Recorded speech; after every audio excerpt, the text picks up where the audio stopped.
Hello and welcome to another episode of the CPMC podcast. I'm MC, as always, joined by CP. Chris, what's going on? Matt had a big rainstorm here. So as usual, as is par for the course here, like mid-season form, the frogs are out and they are ready and willing, my friend. Let me just tell you It's only a matter of that. time before we need to kind of cut them in on the proceeds here, as they are more outspoken on this podcast than the two of us combined. It's truly incredible. I mean, no joke, Matt. 2 days ago, whatever was going on outside my window in my bedroom, it was frogs. Like it woke me up. It was so loud. It was like I was like, what is going on? And all I heard was these frogs just hammering away, as they say. For those of you that need to research further, just throw a Wikipedia on frog mating season in Jacksonville area, Florida, and I think you'll get more than you bit off, more than you could chew there. But Chris, we've got the 12-team Superflex Money League here. Chris, I did the prep work for this one, so I got more in depth with this thing than you did. Let me start off by saying this, Chris. I don't think I've ever done a league where everybody has a clue. Everybody has a Wow. direction. Everybody, like, you can see what they're doing, and they're doing it really, really well. I mean, I'm going to feel really bad, like, saying anything negative about any of these teams tonight because I have written next to my number 11 team, love with exclamation points, because I just love what he's doing. And I like that, it's like that with a few teams. So, you know, always in a league, you sniff out the fish immediately and you prey on them. There's no fish in this league, Chris. Wow, that makes it really interesting. I mean, you're not exaggerating when you say we rarely, if ever, see that where teams 1 through 12 or however many teams you have are truly embracing kind of their direction and executing their plan. So, I'm excited to go through it with that in mind. I think that's great. I'm looking forward to this now. Yeah, very, very few negative comments going to be coming tonight. So if you tuned in for us to be ranking on people, you're going to want to tune off right now, but stay tuned in and hit that like button while you're there. So I can't remember if we did this league before, Chris. I think we did. I recognize a whole bunch of names. I know we've done some for the guy who ordered it. So I can't remember if it's this league or not, but we'll go through kind of the gist of what we're going to be doing tonight. It's going to be broken down into two shows. We're going to go 12 through 7 in our first episode. Then we'll follow it up with the second episode where we rank 6 through 1. We'll make some suggestions, think about what the draft might look like for these teams, but we got a wholesome show for you tonight, and I am excited to get into it. Chris, are you ready?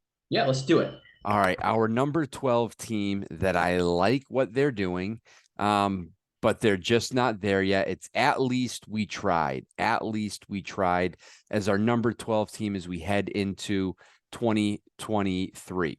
All right, we're looking at a lineup of Justin Herbert, Leonard Fournette, DK Metcalf, Curtis Samuel, Amari Cooper, Kyle Pitts, Dobbs, Mechie. We've got Hayden Hurst currently at Superflex. Past that, we don't have a whole lot worth mentioning here, Chris, almost at all. And then we're going to get down to what I do like about this team here, Chris, and it's the draft pick situation. Okay. He's loaded up in 2024 with an extra, or he's got somebody else's first, but he's got 2025 first as well. So he's thinking ahead, right? So, I mean, you look at this team, it's got holes galore, but he's loaded up with picks. He's picking a direction. I don't know how he's really fared in the past year or two, however long this league's been going on, Chris, but it's clear that he's trying to figure out what to do. It didn't work, right? He doesn't have his first in 2024. So he's kind of pushing all in. It's not working out. He's targeting 2025 as his kind of the fulcrum, the point where he could kind of tip things in his favor again. He's got 104 this year, a couple of seconds. Listen, the starting lineup is not good. He's got no players on the bench that could ever start a game, but it's a good situation. Yeah, it's really not bad, right? And he just made a deal earlier a couple of days ago where he got Kyle Pitts essentially for Austin Eckler and David Njoku, which I think is a nice deal for him. I think you get that younger piece, you get off that older running back. So again, it just kind of goes to show the direction he's taking. is a good one, and it's one where he kind of knows what he's got, knows what he's going for, and is embracing that. So I like that as well. The obvious guys are out there to try and get rid of, but obviously you can't get rid of Fournette right now. It's just impossible. Amari Cooper looks like a guy I think that you could sell and get a decent price for. I think he's kind of the main attraction left on this team. I love that he's got that one QB in Justin Herbert. He's got the 104 this year, which is going to be super interesting to see if that's one of those quarterbacks jumps in. Probably Anthony Richardson, the way things are looking with the NFL draft in a couple weeks. So I think he's going to have his two quarterbacks just set and locked in. He's got hopefully Kyle Pitts finally shows something and breaks out and is that young anchor tight end that he can count on. DK Metcalf's still very young, and then he kind of just built from there. So I'm with you. I think he's done a nice job, just kind of embracing where he needs to go and making things happen. So yeah, I mean, when he gets to 2025 and he makes those picks, hopefully he's got a strong base to work with there and can really kind of make things happen in 2025. Do you get off of Herbert with this team, Chris, or do you kind of say, hey, at least this is my anchor. At least this is something that I have. I don't need to worry about QB1 for a decade. What do you do here with Herbert? I get off him. If I could get the kind of return that Herbert's commanding right now, which is that of basically a top, what, 6 startup pick? If Top five. top 5, top 6, something like that. I think so. I think I'd get off them, but I'd want to make sure I get some kind of second tier quarterback in return. I hate you know how I feel about trading quarterbacks in Superflex. I want to get one back. I don't care who it is. Even if it's a Mac Jones type match, just somebody that's a little on the younger side that I think maybe has a chance to be a long-term quarterback in this league. I've got to get a quarterback back as part of my package. Then I'd really think about it. I wouldn't be married to Justin Herbert is the point. All right, I think that's fair enough point right there. And the draft is going to be interesting, Chris, as just keep this team in mind and that quarterback need when we see where those top picks are a little bit later on in the show. I think there's definitely going to be a quarterback available for him at 104. All right, Chris, let's move on to our number 11 team. And we've got B. Hartley sitting here at number 11. B. Hartley, where are you at number 11? We're looking at a lineup of Russell Wilson, Antonio Gibson, Jeff Wilson, Deontay, Chris Godwin, Brandon Ayuk, Hunter Henry, Calvin Ridley, MVS. Our super flex right now, he's got Colt McCoy. That obviously is not going to be it. Similar situation, not a whole lot here on the bench. Allen Robinson, we'll see if he wakes up. Zacchaeus there, maybe worth a mention. We'll see where he catches on. Taxi squad's got Nico Collins. Again, that tells you where we're at.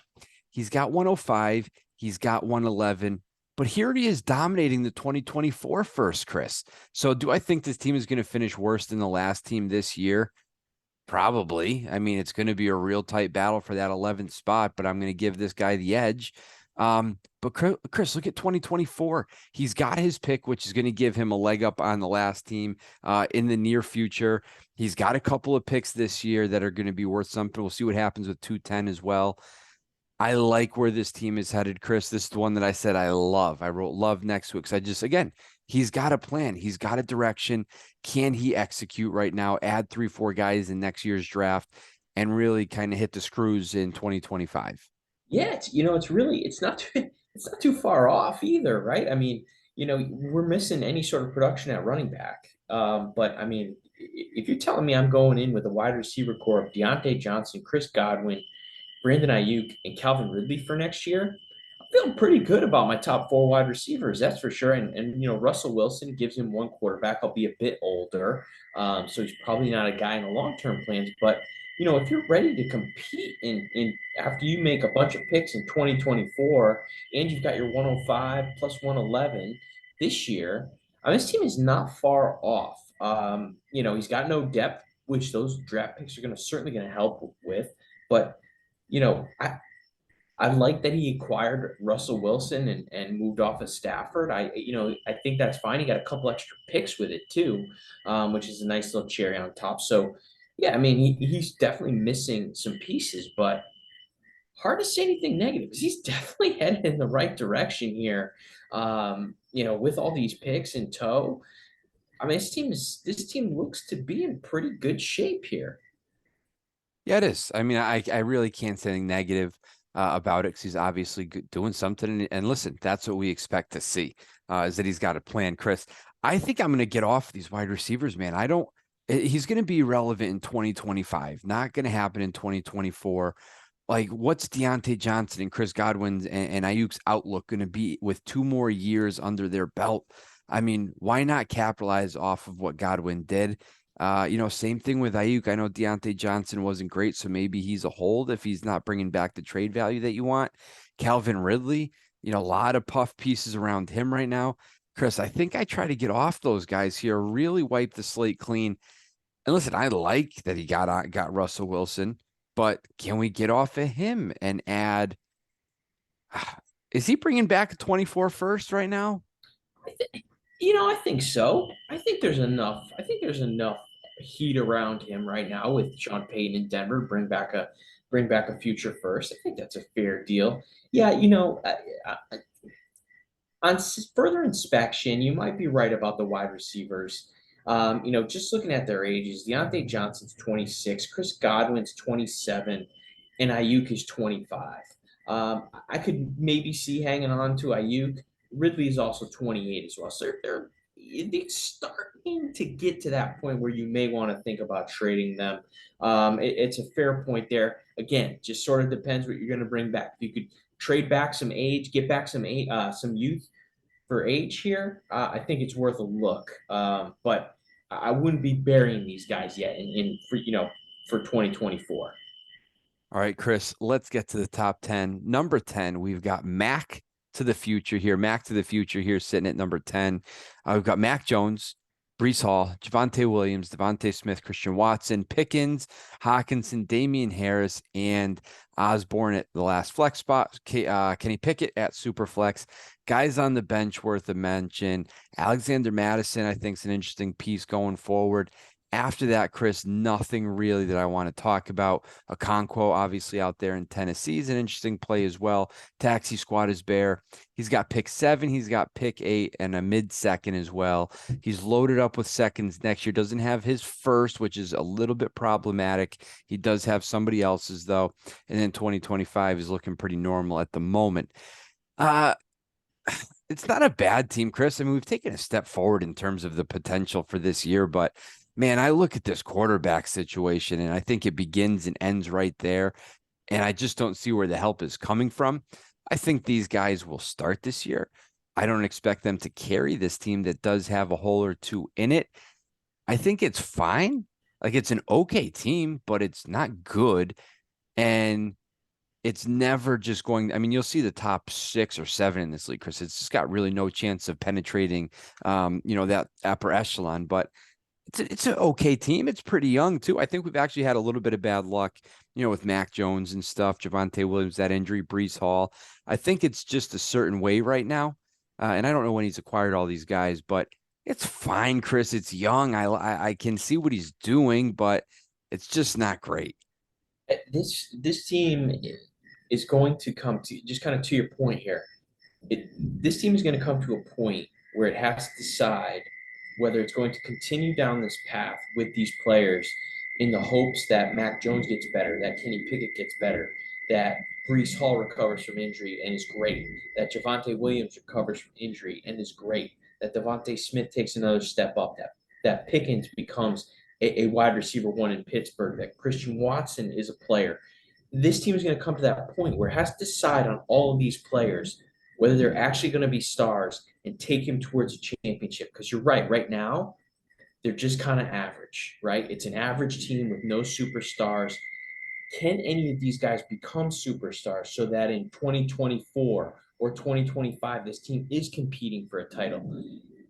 I think this team's going to find itself in a tough spot because it just doesn't have the upper echelon of talent or the upper echelon of prospects here. And if you look at his picks, he's at 107 and 108 this year, which is again going to put him in that middle of the pack in terms of talent.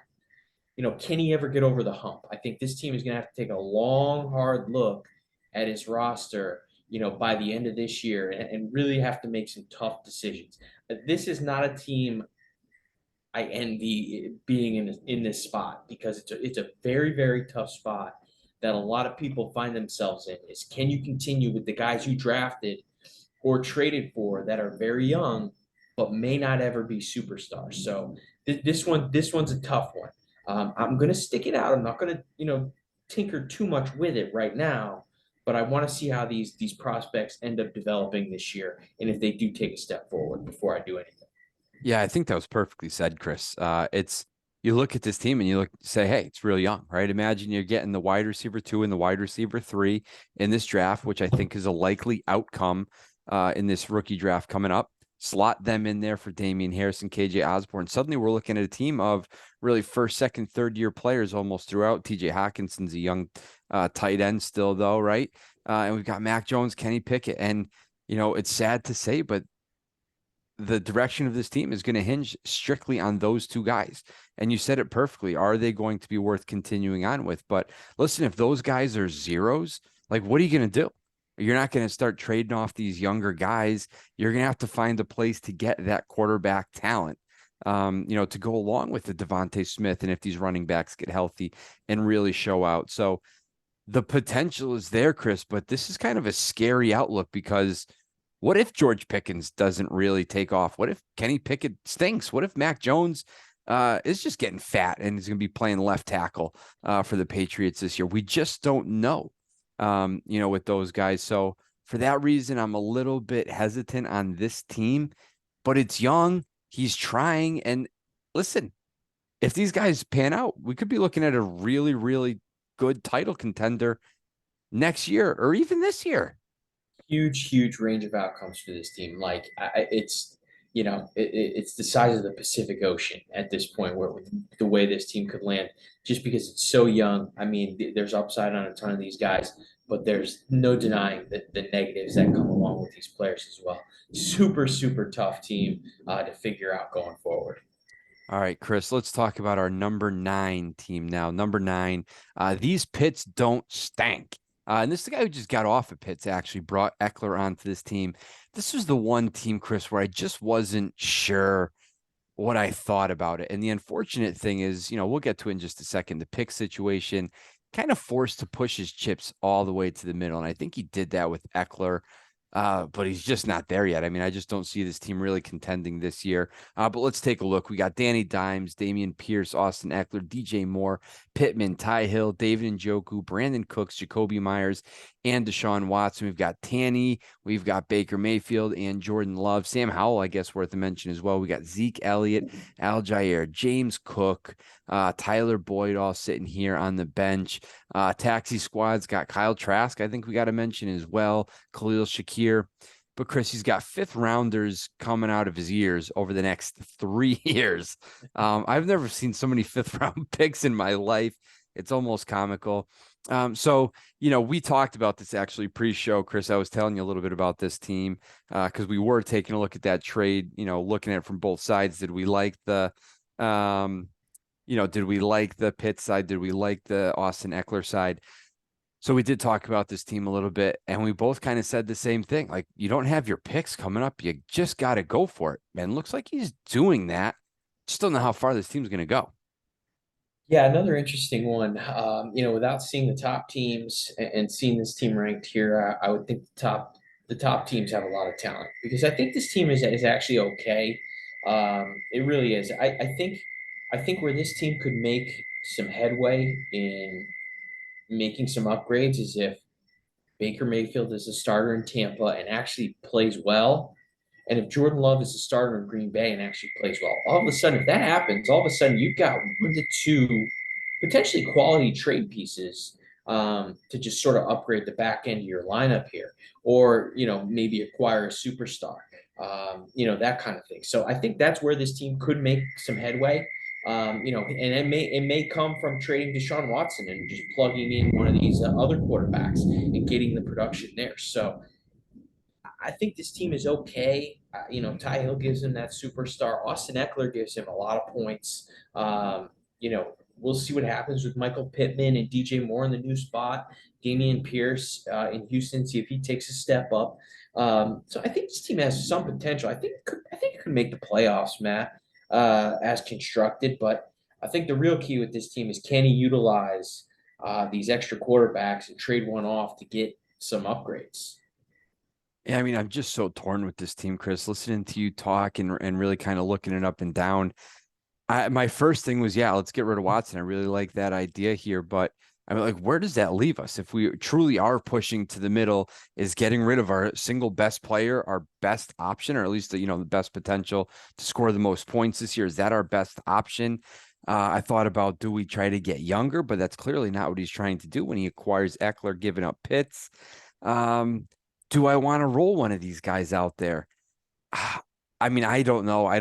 Here's the spot that I really don't envy. I'd rather have all those young guys, and if it doesn't work out, I just kind of shrug my shoulders and say it is what it is. But, at this point with this team, this is what it is, and it's about to get bad. It's about to get really bad, Chris, for this team. Like, what happens when you're just outside the playoffs this year? And then again next year. And then Eckler is useless. Damian Pierce, by my estimates, will be useless sooner rather than later. Ty Hill's already put his timeline out there. Let's hope he makes it to it. Brandon Cook seems like he's on his 9th life here. Jacoby Myers, I mean, the list goes on and on. So I think this is an interesting spot. I think you've got. Do I want to risk it, Chris, and get rid of Watson and try to bring in? I mean, Watson's going in the top 18 players in startup drafts right now, alongside. I mean, do I want to give up Watson for a Diggs? Yeah, I mean, I think he just went top 12, I think, in the league we just did. That was a little different, 14 teamer. So QB was at a premium, but you can't do anything now, right? You can't do anything now with this team. You have to see how the quarterback situation shakes out with Baker and Jordan Love. But it's so tough. I think I just I would just leave the door open to trade Watson. I don't want to do it now. Maybe Jacoby Myers is a revelation with Jimmy Garoppolo there in Vegas. Who knows? I mean, that's a long shot, but it's a very tough spot for this team. I'm with you. He's going to have to make some moves and maneuver within the season to kind of make this thing work. But yeah, I mean, we're kind of grasping at straws going forward too. There's no kind of exit strategy here. He's just kind of all in and hoping he gets in the playoffs and makes one heck of a run. See if anybody's biting on those 5th round picks, you just get rid of them. I mean, what are you stockpiling them for? I mean, I think it was 2 years ago now, saw Jarvis Landry 2 years ago go for a 4th and a 5th rounder. And it almost sent me to the moon. I was so irate. But I mean, I wonder if he packages all those 5th rounders up, get himself a Jarvis Landry now. I'd gladly throw Landry into this lineup. Gladly. All right, let's get to our number 8 team here, Chris. We got HB Waves. HB Waves coming in at number 8. We're taking a step forward, I think. I mean, it's close here with this team. There's some holes, but I think there's some top-end talent that we really like here. We got Jimmy G, Christian McCaffrey, J.K. Dobbins, Jerry Jeudy, Debo, Hunter Renfrow, Freiermuth at tight end, Gabe Davis and Dulcich at the flex spots, Tua at super. Guys on the bench worth a mention here. Jerick McKinnon, we'll see what ends up with him. I bet he ends up back with KC, Chris. What else do we have here? Odell Beckham's a guy that could end up in this lineup. Darnell Mooney, Rondale Moore as well. Taxi squad's got really nothing worth of mention. Kyron Williams, I like him. I just don't see where it's shaking out for him at this point. No picks to speak of this year. He's got somebody else's first next year. This is another team here, Chris, that I don't think really cracks into that top 6. It's okay. I think you could flirt with the playoffs. I mean, we're just not overly deep here. It's fine. Like it's an okay team. It's a fine team. Yeah, I think he's going to be battling for a playoff spot here. You've got McCaffrey, you've got the upside of Dobbins as well. I mean, Debo Samuel brings a lot. Sorry, we got hail going on outside here. Can you hear this? This is nuts. I can. Is that the frogs? No, that's hail. It Oh, is hailing jeez. here. Yeah, crazy town. But yeah, I mean, I like the upside on this team, Matt. I mean, we've got McCaffrey, Dobbins, Julie, Debo, Hunter Renfro, I mean, doesn't give you a lot of upside, but hopefully he's solid there with Jimmy Garoppolo in Vegas. I think there's a fair amount of talent here. Let's see what Odell Beckham brings. I think him and Rondale Moore are kind of real wild cards for this team that, um, you know, could potentially be very solid starters on the back end for him. I'm going to hang tight and see what happens with this team. Yeah, I mean, I think you have to only because there's just no other options really. I mean, do I want to start mortgaging the future and get rid of the pick that I do have next year? I don't think we're in a position to really do that right now. And it looks like the team two trades, we haven't gotten to them yet. So we'll kind of see where we project that pick to be. But listen, we've got a couple of guys here on the bench. We'll see what happens. I mean, between Rondale Moore and Odell Beckham, I think those are wild cards that I think could be pluses. Jerick McKinnon was that revelation towards the end of last year as well. Dulcich and Gabe Davis. I mean, you said it here, Chris. We've got a bunch of wild cards on this team that I just don't really know what to expect from them. I think what it ultimately is going to amount to is flirting with the playoffs. I don't know necessarily that he gets in. If he does get in, though, I just don't really think he's that much of a threat. And you'll see that, Chris, when we get to those top 6 players. So, Chris, I don't think I would bother trading anything right now, right? I'm not going to try to liquidate McCaffrey. I'm not going to try to liquidate, a guy like Debo or a guy like J.K. Dobbins, depending on what you could get for him. I just don't think that it's worth it. So let's see what we have here with this team. If it goes south by halfway through the season, I think we just get off of some of these guys, right? Yeah, I think that's the play, right? I think that's the play. I think we hang tight, see what happens as the season goes along. There's still guys that are going to have plenty of trade value, almost regardless what happens in season for them. So, just due to their age and their production, if things don't work out for him and he finds himself as not a playoff favorite, we can move off these guys and get quality return for them. All right, Chris, let's finish out this episode with looking at our number 7 team. We've got the Michigan Wolverines here. Michigan Wolverines sitting here at number 7. We've got Aaron Rodgers, Saquon Barkley, Pacheco, Tyler Lockett, Christian Kirk, Milk Hopkins, Darren Waller, DPJ, and Zach Ertz at flex. Matthew Stafford at the super. We got Clyde Edwards-Helaire down here, James Robinson, 2 guys that I think are kind of interesting pieces flying way under the radar. Probably for good reason, but those are guys that I kind of like to stash on my team for this year. Jarvis Landry, still going to mention him. Michael Thomas, Kenny Golladay. Let's see what ends up happening with him. Can he catch on somewhere? Find some of that Detroit magic from a few years ago. Michael Gallup, Robert Tonyan. Picks, he's got nothing this year at all. Nothing next year at all.